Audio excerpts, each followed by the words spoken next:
बागेश्वर बाबा इस वक्त छत्तीसगढ़ के दौरे पर हैं। प्रोटोकॉल को लेकर सियासत गर्मा गई है। सरकारी प्लेन के इस्तेमाल को लेकर विपक्ष ने सरकार पर हमला बोला है, तो धर्म और राजनीति को लेकर एक बार फिर से बयानबाजी भी तेज हुई है। पूर्व सीएम भूपेश बघेल ने पहले बाबा बागेश्वर को बीजेपी का एजेंट बताते हुए खुली चुनौती दी, तो जवाब में बाबा बागेश्वर ने राष्ट्र और हनुमान भक्ति को लेकर के तीखा पलटवार किया।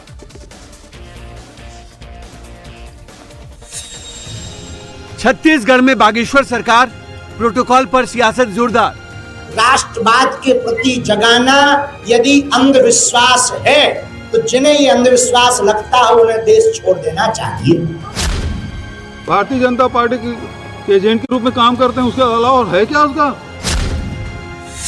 बाबा के दौरे पर सियासी बवाल, पक्ष विपक्ष में वार पलटवार। अगर बागेश्वर धाम के पीठाधीश्वर को अगर वो बीजेपी के एजेंट कह रहे हैं तो ये सनातन का अपमान है। भागवताचार्य नहीं है ना, वो भारतीय जनता पार्टी के प्रचारक है। बागेश्वर धाम पीठाधीश धीरेन्द्र कृष्ण शास्त्री की हनुमंत कथा में छत्तीसगढ़ के सीएम विष्णुदेव साय पहुंचे, पूर्व सीएम रमन सिंह पहुंचे और व्यास पीठ का आशीर्वाद लिया। जय जय श्री राम। छत्तीसगढ़ के भिलाई में चल रहे बागेश्वर सरकार की हनुमंत कथा का आज चौथा दिन है, लेकिन बाबा की कथा में सियासी जमावड़ी के बीच उनके प्रोटोकॉल को लेकर सियासत तेज हो गई है। 3 दिन पहले धीरेन्द्र कृष्ण शास्त्री छत्तीसगढ़ शासन के सरकारी विमान से भिलाई पहुंचे थे। अब बाबा के प्रोटोकॉल को लेकर कांग्रेस प्रदेश सरकार पर हमलावर है। इधर छत्तीसगढ़ के सीएम विष्णुदेव साय ने बागेश्वर सरकार के खिलाफ कांग्रेस नेता के बयान को सनातन का अपमान बताया। भागवताचार्य नहीं है ना, वो भारतीय जनता पार्टी के प्रचारक है और इसीलिए उनको शासकीय हवाई जहाज मिलता है, उसी कारण से उसको प्रोटोकॉल मिल रहा है और प्रचार अभी तक वही करते रहे हैं।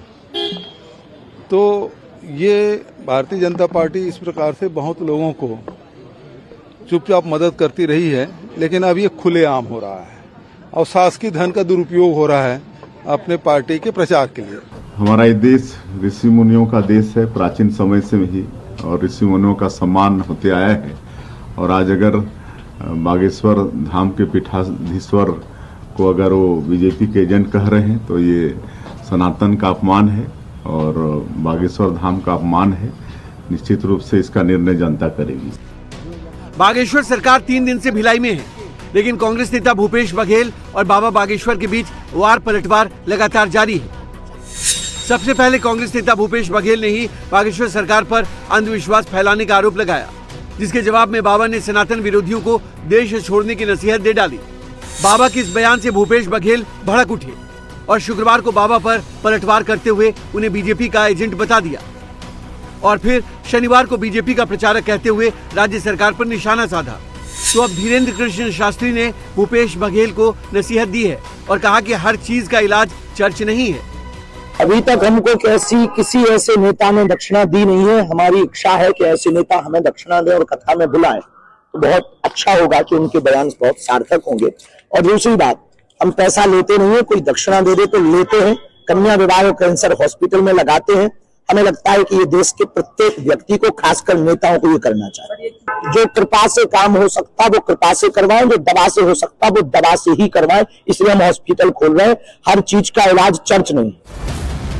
एक तरफ बाबा बागेश्वर और छत्तीसगढ़ के पूर्व मुख्यमंत्री भूपेश बघेल के बीच जुबानी जंग जारी है, तो कांग्रेस ने बाबा के भिलाई दौरे में छत्तीसगढ़ सरकार का प्लेन इस्तेमाल करने और बाबा को प्रोटोकॉल देने का विरोध किया है। छत्तीसगढ़ की जनता की गाड़ी कमाई का पैसा इस सरकार पूरी तरह से दुरुपयोग कर रही है।